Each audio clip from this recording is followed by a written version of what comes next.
Check 1, 2, check 1, 2, 3. Here we are testing out one of the witness mics. You're good.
Good morning, everyone. Please forgive my tardiness. Is this the right?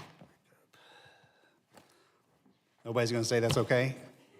Skirta, come on, I expect you to. Come on. Thank you. Subcommittee will come to order. I'm pleased to be here today for our fourth subcommittee markup in the 118th Congress. Today we are marking up 14 bills. I will be asking unanimous consent to consider some of them on block. All of these bills have been submitted had a subcommittee legislation hearing this Congress. In accordance with committee rules, the subcommittee has contacted the Congressional Budget Office seeking informal preliminary cost estimates for each of the bills being considered today. These preliminary scores are only a range, of course, of potential costs. None of the bills today include the offsets that would be necessary to move the bills forward through the full committee. Finding offsets ensures that we keep our fiscal house in order. If we cannot find the offset of these bills, unfortunately, we will not be able to consider them at full committee markup. I look forward to working with Ranking Member Pappas and the other members of the committee to find reasonable offsets for all of them. I now recognize Ranking Member Pappas for his opening remarks.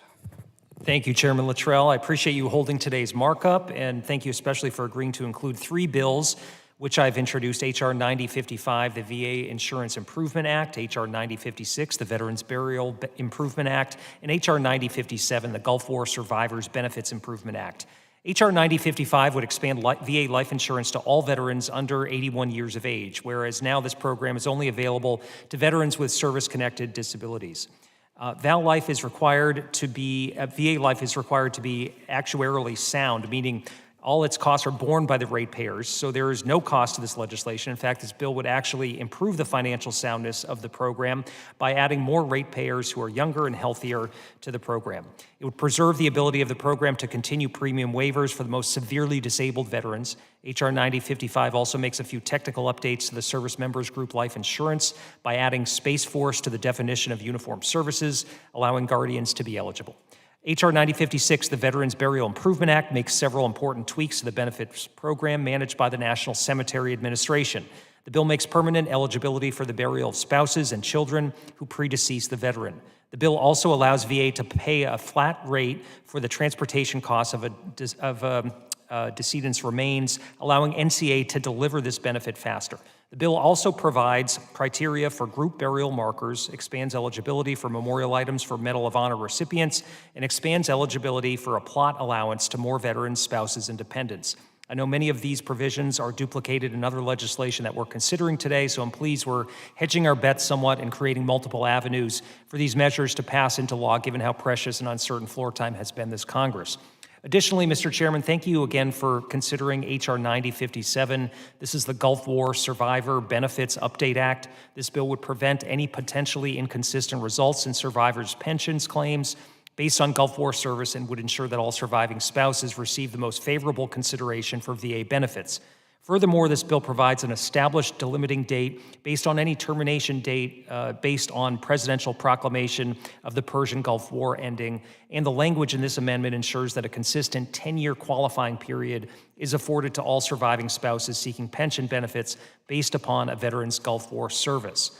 I'll note, Mr. Chairman, we're still waiting on Congressional Budget Office scoring information for those bills, and I certainly understand, appreciate, and concur that before any of those bills move through full committee, that information will be absolutely necessary. But as I said, I appreciate you taking this preliminary step to keep the process moving. I also wish to express strong consideration for H.R. 2971, the Veterans Claims Education Act, from Representative Peters.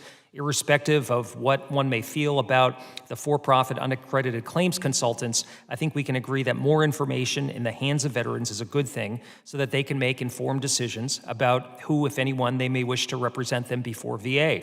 And I think we can also agree that protecting veterans from potential scammers, which this bill aims to do, is also a good thing. So lastly, with respect to Ranking Member Waters' bill, H.R. 6362, this is the Protecting Benefits for Disabled Veterans Act. I know there's some concern about the substance of that bill. I will say that our staff has been in close contact with Ms. Waters' staff. I believe this has been relayed to your staff as well, and there's a willingness on all sides to make changes to this bill to bring it in line with what VA and stakeholders recommend. The TDIU benefit is a vital one, and we need to ensure that any future administration can't unilaterally end a program that veterans have come to depend on. So I appreciate you advancing through this through the subcommittee, and you have my commitment to work through the necessary changes to this bill to ensure its viability before the full committee. So thank you, Mr. Chairman, for working together on these initiatives. I appreciate the bipartisan nature of our subcommittee, and I yield back my time. Thank you, Ranking Member. I now ask unanimous consent to consider en bloc the following bills: H.R. 2971, H.R. 6362, H.R. 8792, do I have to say H.R. every time? I'm kidding. Okay. H.R. 8874, H.R. 8879, H.R. 8880, H.R. 8881, H.R. 8910, H.R. 9055, H.R. 9056, and H.R. 9057. Hearing no objections, so ordered, the clerk shall report the bill. H.R. 2971. To The amend. bills were circulated in advance pursuant to committee rules. I ask that the reading of the bills be dispensed with and the bills be open to amendment at any point without objection, so ordered. I recognize myself for a moment to say that these bills would improve access to VA burial benefits and provide more choices for survivors to honor their veteran loved ones buried in the U.S. and overseas, ensure higher quality and more efficient processing of veterans' claims with automation, technology tools, and improved training, simplifying the forms that veterans and survivors must complete, and improving the notices that they receive regarding who may represent them on their claims, and improve access to disability compensation examinations for rural and tribal veterans.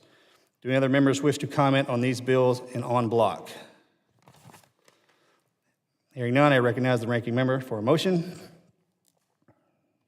Mr. Chairman, I move that the en bloc consisting of H.R. 2971, H.R. 6362, H.R. 8792, H.R. 8910, H.R. 8874, H.R. 8881, H.R. 8879, H.R. 8880, H.R. 9055, H.R. 9056, H.R. 9057 be forwarded favorably to the full committee.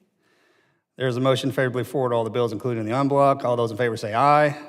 And all those opposed say no. In the opinion of the chair, the ayes have it, and the bills are favorably forwarded to the full committee. Without objection, the motion is reconsidered and laid upon the table. H.R. 8893, Preserving Veterans Legacy Act. I now call up H.R. 8893, the Preserving Veterans Legacy Act. The clerk shall report the bill. H.R. 8893. To amend The text title. was circulated in advance pursuant to committee rules. Without objection, the first reading is dispensed with. The bill is now open for amendment at any point. I recognize myself to offer an amendment in the nature of a substitute. The clerk shall report the amendment in the nature of a substitute. Amendment in the nature of a substitute to H.R. I ask unanimous consent that further reading of the amendment in the nature of a substitute be dispensed with, and that it be considered base text for purposes of the markup. Without objection, so ordered. I now recognize myself for 5 minutes to explain the amendment in the nature of a substitute. H.R. 8893 would authorize VA to provide a single group burial marker for veterans buried in group interments in lieu of individual headstones. It would also extend the authority for VA enter certain veterans' spouses, surviving spouses, and children in a VA national cemetery. The amendment would include a proposal that I introduced that would ensure that every Medal of Honor recipient is now properly honored where they have been laid to rest, no matter when they served. The amendment would also extend the authority for VA to provide headstones or markers for certain veterans, surviving spouses, and dependent children whose remains are unavailable for burial. And the amendment would allow a veteran to be interred in a VA national cemetery, even if the veteran survivor initially chose an urn or a plaque. Our nation owes our veterans and their families a debt that can never be fully repaid, and the Preserving Veterans Legacy Act would ensure that they have dignified final resting places alongside their loved ones. I encourage my colleagues to support this important legislation. Do any members wish to comment on the amendment in the nature of a substitute to H.R. 8893? Are there any amendments to the amendment in the nature of the substitute of H.R. 8893? Hearing none, the question now occurs on agreeing to the amendment in the nature of a substitute to H.R. 8893. All those in favor say aye. Aye. All those opposed say no. In the opinion of the chair, the ayes have it, and the amendment in the nature of a substitute is agreed to. Without objection, the motion to reconsider is laid upon the table. I now recognize Ranking Member Pappas for a motion. Mr. Chairman, I move that the amendment in the nature of a substitute to H.R. 8893 be forwarded favorably to the full committee. There's a motion to favorably forward H.R. 8893 as amended. All those in favor say aye. All those opposed say no. In the opinion of the chair, the ayes have it. H.R. 8893 is amended and is reported favorably to full committee. Without objection, the motion is reconsidered and is laid upon the table. I now call up H.R. 9053, the Veterans Second Amendment Restoration Act. The clerk shall report the bill. H.R. 9053, to require The notification. text was circulated in advance pursuant to committee rules. Without objection, the first reading is dispensed with. The bill is now open for amendment at any point. I now recognize myself to speak briefly on the bill. H.R. 9053 would remedy past due process violations for veterans who have been stripped of their Second Amendment rights to purchase a firearm simply because they were assigned a fiduciary to help them manage their VA benefits. It has my full support. Does any member wish to comment on the bill?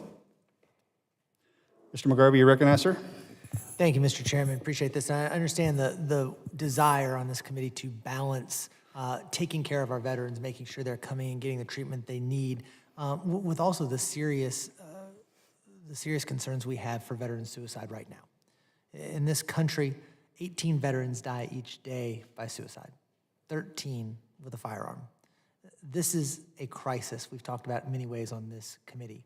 And I fear that this bill could contribute and not help us solve that crisis. Because when we talk about our veterans in crisis, we talk about reporting these populations to NICS. VA is following long-established DOJ and ATF regulations. This legislation, though, is retroactive, which causes the VA to have to claim that they were acting improperly when at the time they were not. It would also cause the VA to have to review more than 200,000 records, taking time and attention away from delivering the benefits our veterans need. So I think there are safeguards here. There are due process procedures in place if a veteran was improperly listed. I think we can talk about amending this bill. We can make the procedures easier for veterans to follow, really come up with the right approach. I just don't think this bill gets us there and is not what we should be doing. We could be talking about some common sense protections for our veterans. So I would urge a vote against this bill and go back to the drawing board. Thank you, Mr. McGarvey. Are there any amendments to H.R. 9053? I now recognize Mr. Self for a motion. Mr. Chairman, I move that the committee forward H.R. 9053, Veterans Second Amendment Restoration Act, favorably to the full committee. There's a motion to favorably forward H.R. 9053. All those in favor say aye. All those opposed say no. In the opinion of the chair, the ayes have it, and H.R. 9053 is favorably reported to the full committee. H.R. 9054, Safeguarding Veterans Second Amendment Right Act by Representative Crane. I now call up H.R. 9054, the Safeguarding Veterans Second Amendment Rights Act. The clerk shall report the bill. H.R. 9054, to prevent the use The of text was circulated in advance pursuant to the committee rules. Without objection, the first reading is dispensed with. The bill is now open for amendment at any point. I now recognize myself to speak briefly on the bill. H.R. 9054 would ensure that no VA officer or employee in the course of their duties initiates or participates in any state or local proceedings that could temporarily confiscate a veteran's firearm. I support the legislation because it would ensure that veterans are not discouraged from seeking VA care because of the risk that their VA care provider could involve themselves in proceedings that would violate their Second Amendment rights. Does any member wish to comment on the bill? Mr. McGarvey, you recognize, sir. Thank you, Mr. Chairman. Again, I want to express my concerns about this bill another time. As I've stated before, extreme risk protection orders are there for a reason. They are there to keep people safe. They are there to keep, oftentimes, the individual safe. Extreme risk protection orders are most effective in cases of death by suicide. And when we talk about gun violence in this country, we have to recognize that more than 50% of the deaths in this country are death by suicide. It is a temporary removal of a firearm from someone who is experiencing a crisis. They are court orders. They are issued with care. And I think it's just, this is another one where we should go back to the drawing board on this bill to make sure we are keeping our veterans as safe as possible while safeguarding rights. Thank you, Mr. Chairman. Thank you, Mr. McGarvey. Mr. Self, sir, you're recognized. Yeah, first of all, that 50% figure is absolutely wrong. Abortions are the #1 cause of death in our nation today, and frankly, veterans, I heard improperly on the NICS list. They're not. They are improperly on. All of them are improperly on the NICS list because this is a constitutional bar that we have not met. I support this bill. Thank you. Are there any amendments to H.R. 9054? I now recognize Representative Self for a motion. Mr. Chairman, I move that the committee forward H.R. 9054, Safeguarding Veterans Second Amendment Rights Act of 2024, favorably to the full committee. There's a motion to favorably forward H.R. 9054. All those in favor say aye. Aye. All those in favor opposed say no. In the opinion of the chair, the ayes have it, and H.R. 9054 is favorably reported to full committee. I ask unanimous consent that the committee staff be authorized to make technical, clerical, and conforming changes to the bills favorable forward today. Hearing no objections, so ordered. I thank the members for their attendance today, and the subcommittee is adjourned.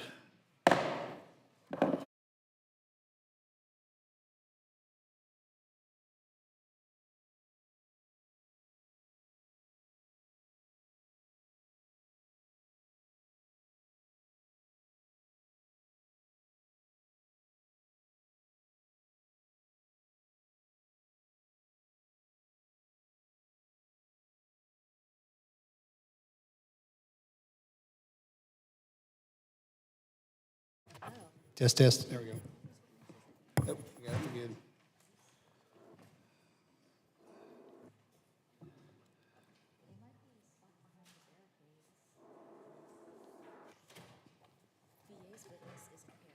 Mr. Bracci, we missing some folks? We are from VA. He's from VA. Okay. They're checking.